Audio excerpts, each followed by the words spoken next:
Отпустите шею.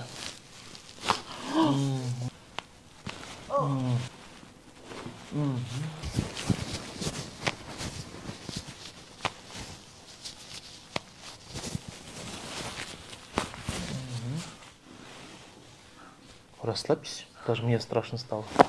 Вот, хорошо. Медленно. Расслабься. Спокойно. Вдох. Выдох. Хорошо. Еще. Хорошо. Замечательно. Ой, мама.